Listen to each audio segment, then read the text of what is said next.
जब हार के बाद बिलाप करने के बजाय जीतने की कोशिश में लग जाया जाए, जीतने की कवायद में लग जाया जाए, तब ऐसी जीत मिलती है जैसी डोनाल्ड ट्रंप को अमेरिका में राष्ट्रपति बनने पर मिली है। 78 साल के डोनाल्ड ट्रंप ने बड़ी ही बेबाकी और चतुराई से चुनाव लड़ा और वो अमेरिका के राष्ट्रपति बनने में दोबारा सफल हुए। वो अमेरिका के 47वें यानी 47वें राष्ट्रपति बने हैं और उनको दोबारा राष्ट्रपति बनने में सफलता हासिल हुई है। यह पूरी चुनावी घटना किसी थ्रिलिंग वेब सीरीज से कम नहीं रही। 13 जुलाई को डोनाल्ड ट्रंप पर गोली चली जिसमें वो बाल बाल बच गए, जिसमें उनकी हत्या की साजिश की गई थी, लेकिन वो बाल बाल बच गए। 21 जुलाई को उनके प्रतिद्वंदी जो बाइडेन थे, जो डेमोक्रेटिक पार्टी के उम्मीदवार थे, वो डेमोक्रेटिक पार्टी से राष्ट्रपति पद के प्रत्याशी के रेस से बाहर हो गए। इसके बाद डेमोक्रेट्स ने कमला हैरिस को अपनी पार्टी का उम्मीदवार बनाया। चुनाव में फूहड़ और भद्दी गालियों का वहां भी जमकर भी खूब इस्तेमाल हुआ। नमस्कार, आप देख रहे हैं द रियल टॉक शो और मेरा नाम है सचिन प्रभाकर। आइए आज बात करते हैं अमेरिका के राष्ट्रपति पद की चुनाव की, जहां पर डोनाल्ड ट्रंप चुनाव जीत गए हैं और जो बाइडेन जो डेमोक्रेट्स पार्टी की तरफ से राष्ट्रपति थे, वो चुनावी रेस से बाहर होकर के उन्होंने कमला हैरिस को अपनी जगह पर प्रत्याशी बनाया था और वो चुनाव हार गई थी। अब बात करते हैं इस परिणाम के बाद अमेरिकन पॉइंट ऑफ व्यू से और भारत समेत दुनिया के तमाम देशों पर इसका क्या असर पड़ेगा, अमेरिका में रह रहे भारतीयों पर इसका क्या असर पड़ेगा, और इस पर भी हम बात करेंगे। लेकिन इससे पहले एक बार संक्षेप में चुनावी रिकैप पर बात कर लेते हैं। अमेरिका में लगभग 1 साल पहले चुनावी प्रक्रिया की तैयारी शुरू हो जाती है। सबसे पहले जो भी प्रत्याशी होता है अपनी पार्टी का, उसको बाकायदा एक प्राइमरी उम्मीदवारी घोषित करनी होती है अपनी पार्टी के अंदर। इसमें इनके ट्रंप के सामने 2 बड़े नाम थे, साउथ कैरोलिना की पूर्व गवर्नर निकी हैली और फ्लोरिडा के वर्तमान गवर्नर रॉन डिसेंसिस। लेकिन इन सब को पछाड़कर ट्रंप अपनी पार्टी से अपनी उम्मीदवारी सुनिश्चित करने में कामयाब हो गए। वहीं रिपब्लिकन पार्टी ने जो बाइडेन को आगे रखा, लेकिन उनकी बढ़ती उम्र दुश्मन बन गई उनकी, और उनकी ही पार्टी में उनका खूब विरोध हुआ, लेकिन विरोध करने वाले कुछ कामयाब नहीं हो सके। पहली प्रेसिडेंशियल मीटिंग में 27 जून 2024 को ट्रंप और जो बाइडेन के बीच में एक डिबेट होती है, जिस डिबेट में ऐसा कहा जाता है कि ट्रंप ने जो बाइडेन को हरा दिया और तब से जो बाइडेन पर एक दबाव बन गया कि ट्रंप की तुलना में जो बाइडेन एक हल्के प्रत्याशी हैं, ट्रंप उन पर भारी पड़ रहे हैं। क्योंकि यह भी कहा जाता है कि डॉक्टर्स ने उनको एक बीमारी भी डायग्नोज कर दिया था जिसमें वो भूल जाते थे, लगातार वो कोई बात भूल जाते थे। यह भी कहा जा रहा है कि एक बार वो ट्रंप की कैप लगाकर चुनावी भाषण देने लग गए। इस तरीके से जब ट्रंप की तुलना में जो बाइडेन कमजोर प्रत्याशी घोषित हुए, तो इसके बाद 21 जुलाई को इसी दबाव के बीच जो बाइडेन अपने आप फैसला लेते हैं कि हम अपनी पार्टी की तरफ से प्रत्याशी नहीं होंगे, बल्कि उन्होंने अपने ही अंडर में जो उपराष्ट्रपति थी कमला हैरिस के नाम को प्रपोज किया, उनके नाम को समर्थन किया और कमला हैरिस को अपनी तरफ से प्रत्याशी बनाया। बाद में बराक ओबामा और हिलेरी क्लिंटन जैसे शख्सियतों ने भी इनका समर्थन किया। अब कमला हैरिस और ट्रंप ऑफिशियली रूप से आमने सामने थी। 15 जुलाई को रिपब्लिकन पार्टी का नेशनल कन्वेंशन होना तय था।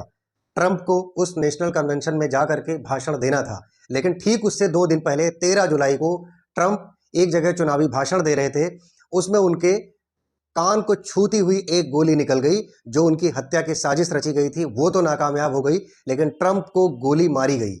इस तरीके की घटना के बाद ट्रंप को चुनाव में ऐसा फायदा हुआ। ये वही दिन था जो टर्निंग डे था ट्रंप की और अमेरिकन पॉलिटिक्स में। ठीक 2 दिन बाद ट्रंप पार्टी के नेशनल कन्वेंशन में जाते हैं और वहां पर उनके कान में पट्टी बंधी होती है और वहां पर ट्रंप का एक हीरो की तरीके से स्वागत किया जाता है। अब क्या था, ट्रंप ने फुल इलेक्शन मोड में चुनावी भाषण शुरू कर दिया था।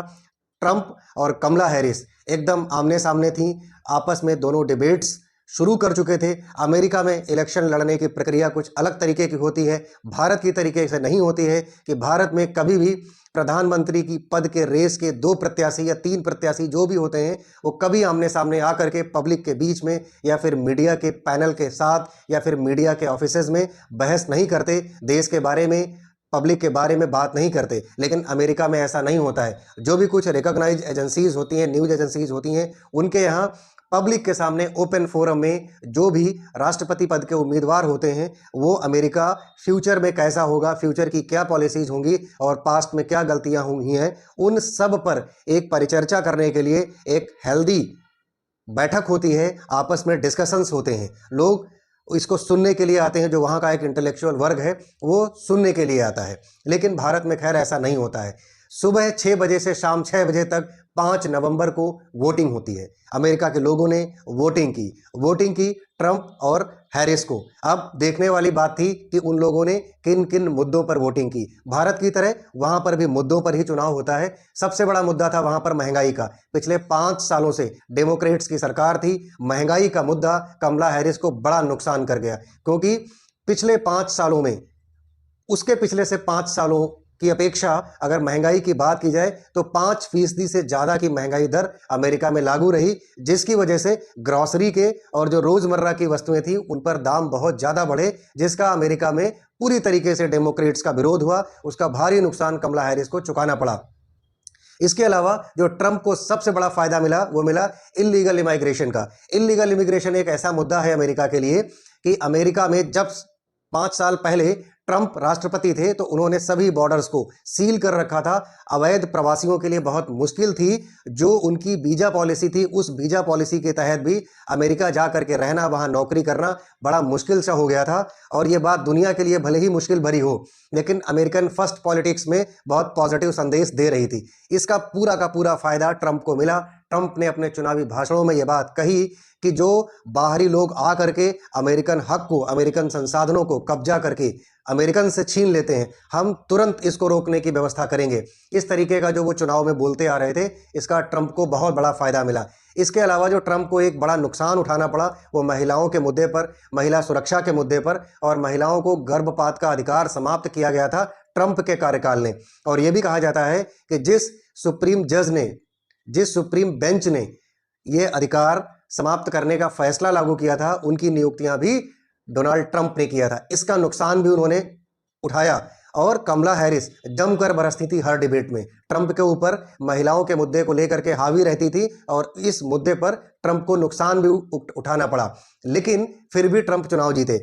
विदेशों में चल रही जंग जो है इस समय पूरी दुनिया में, वो एक बड़ा मुद्दा थी। लगातार गाजा और यूक्रेन, अमेरिका इजराइल और यूक्रेन को हथियार और पैसों से मदद करता आ रहा है। इस बात पर भी बड़ी डिबेट्स वहां पर होती थी। अमेरिका का एक धड़ा और अमेरिका के कई सारे विश्वविद्यालय इस बात का लगातार विरोध कर रहे थे, जिस तरह से अमेरिका जो बाइडेन के कार्यकाल में गाजा में लगातार इजराइल को मदद कर रहा है और यूक्रेन रसिया वार में यूक्रेन को मदद कर रहा है। और चूंकि अमेरिकन लोग इस बात से नाराज थे कि अमेरिका की जो इकोनॉमी है वो बिना मतलब वहां पर बर्बाद की जाती है, और ट्रंप ने अपने चुनावी भाषणों में इस बात को कहा भी कि हम अमेरिका का पैसा इस तरीके से बर्बाद नहीं होने देंगे।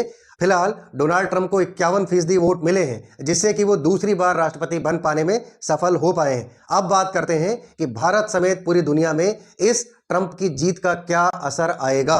विदेश में हो रही जंग रुक पाएगी या और बढ़ेगी, ये एक बड़ा मुद्दा है। गाजा और इजराइल की जो जंग हो रही है, इसके अलावा रूस और यूक्रेन की जो जंग हो रही, ये 2 जंगें ऐसी हो रही हैं कि अनिश्चितकालीन जंगें हो गई हैं, और सब जानते हैं कि इन दोनों जंगों में अमेरिका का प्रत्यक्ष रूप से हस्तक्षेप है।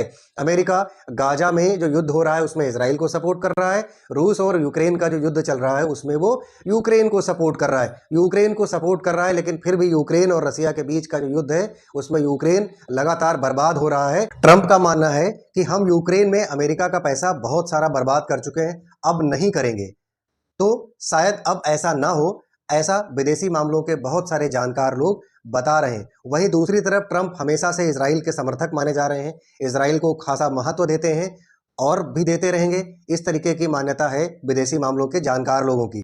एक यह भी तथ्य निकल करके आ रहा है कि जो नाटो देशों में अमेरिका की तरफ से फंडिंग होती है वो फंडिंग अब कम हो जाएगी, क्योंकि ट्रंप का मानना है कि जो नाटो देशों के जो सदस्य देश हैं वो उतना फंड नहीं करते हैं जितना अमेरिका करता है। तो अब अमेरिका भी अपना फंड बर्बाद नहीं करेगा, उतना ही देगा, उसी की तुलना में देगा जितना दुनिया के और तमाम देश नाटो के देशों को देते हैं। चीन, रूस और नॉर्थ कोरिया हमारे दुश्मन ना होते अगर हमारे पास यदि कोई कायदे का राष्ट्रपति होता, ऐसा उन्होंने एक चुनावी भाषण में कहा। इस बात को कोट करके सुनिएगा। वो कहते हैं कि चीन, रूस और नॉर्थ कोरिया हमारे दुश्मन ना होते।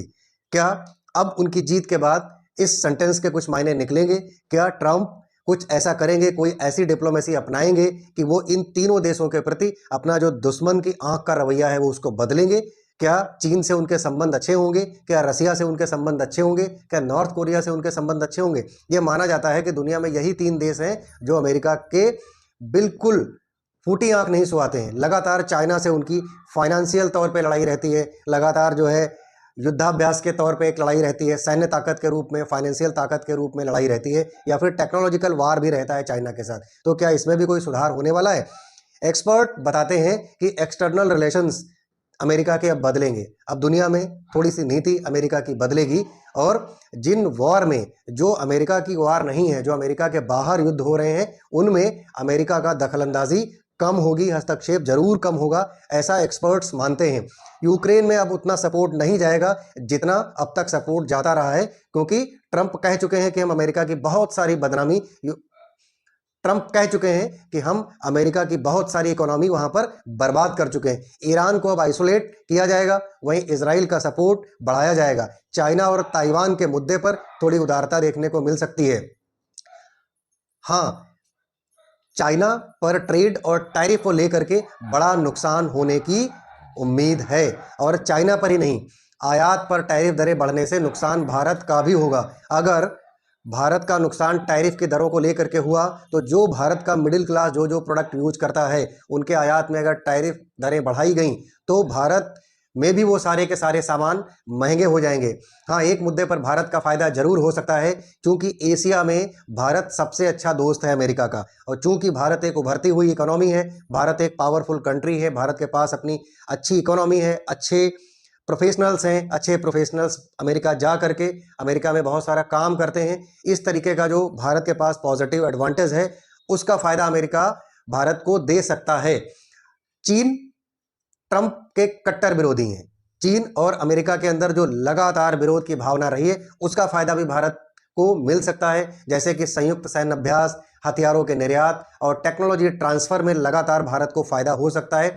चीन और पाकिस्तान के खिलाफ भारत मजबूत हो सकता है, क्योंकि जब भारत मजबूत होगा तभी चाइना अमेरिका के खिलाफ कमजोर हो पाएगा। भारत ही एक ऐसा देश है जो चाइना के खिलाफ अमेरिका का मजबूती से साथ दे सकता है। लेकिन भारत को एक बड़ा नुकसान हो सकता है, जो ट्रंप की पॉलिसी पिछले पंचवर्षीय में भी रही है, H1B visa policy. H1B visa policy पर भारत ही नहीं, दुनिया के तमाम देशों के जो युवा प्रोफेशनल्स हैं, वो अमेरिका जाते थे। अब जो अवैध प्रवासी का मुद्दा लगातार ट्रंप उठाते रहे हैं, उसमें कहीं नुकसान ना हो जाए, युवाओं को वहां पर नुकसान ना उठाने पड़ जाए। हो सकता है कि दुनिया के तमाम युवाओं को अमेरिका में उतना रोजगार सुलभ ना हो पाए, अमेरिका में उतनी नौकरियां ना मिल पाए जितनी अब तक मिलती आ रही थी। इसका नुकसान उठाना पड़ सकता है। लेकिन कई और फायदे भी मैं आपको बताता चलूं। मानवाधिकार मामले पर लगातार ट्रंप भारत के साथ रहे हैं। अगर जो बाइडेन की तुलना में बात करी जाए, या डेमोक्रेट्स के जो भी राष्ट्रपति हुए हैं, अगर उसकी तुलना में बात की जाए, तो ट्रंप सदैव आप देखें तो बांग्लादेश के मुद्दे पर भारत के साथ रहे हैं। कई और मुद्दे रहे हैं जहां पर मानवाधिकार के मुद्दे को लेकर के ट्रंप ने अपने कार्यकाल के दौरान भारत को कभी नहीं घेरा। भारत पर कभी, चाहे भारत ने कोई सर्जिकल स्ट्राइक की हो, चाहे बॉर्डर पर कोई भी गतिविधि हुई हो भारत की तरफ से, लेकिन ट्रंप ने कभी भारत पर कोई सवालिया निशान नहीं लगाया। अब जो क्वाड समिट होने जा रही है 2025 में, अगर उसके परिप्रेक्ष्य में बात करें, तो क्वाड समिट में भारत मजबूती से मेजबानी करने जा रहा है, और चूंकि अभी 24 का एंड है, 25 की शुरुआत होते ही क्वाड समिट भारत में होगी। भारत उसकी मेजबानी करेगा, नरेंद्र मोदी उसकी मेजबानी करेंगे, और ट्रंप राष्ट्रपति बनते ही तुरंत भारत आने वाले हैं। ऐसे में भारत के लिए एक बड़ा प्लेटफॉर्म होगा क्वाड समिट, कि वो अपने विषय में बहुत सारी बातें, बहुत सारे मसौदे हल कर पाए।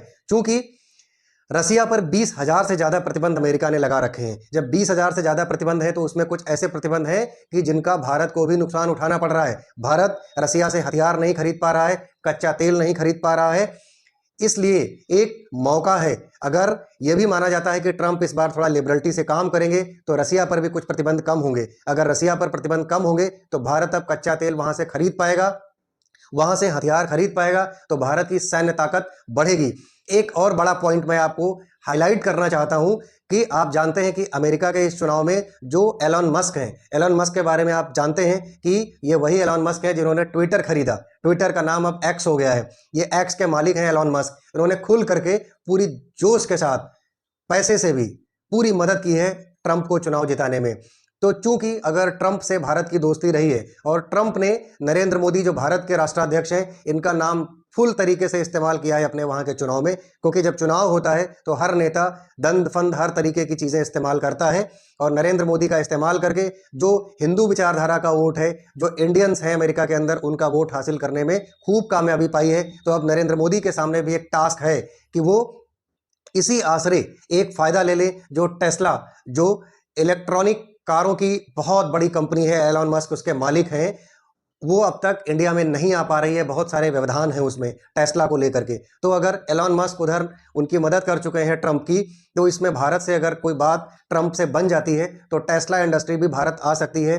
तो सीधी सी बात है कि भारत के युवाओं को रोजगार मिलेगा, भारत में वो कारें बिकेंगी जिससे काफ़ी सारा प्रदूषण कम होगा, डीजल पेट्रोल की कारें कम होंगी, इलेक्ट्रॉनिक व्हीकल्स बढ़ेंगे। इस तरीके से भारत को कई सारे फायदे भी ट्रंप के जीतने के बाद हो सकते हैं।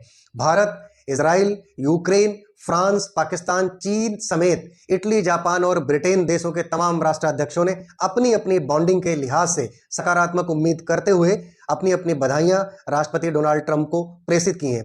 मोदी जी की दोस्ती डोनाल्ड ट्रंप के साथ पूरी दुनिया में फेमस रही है।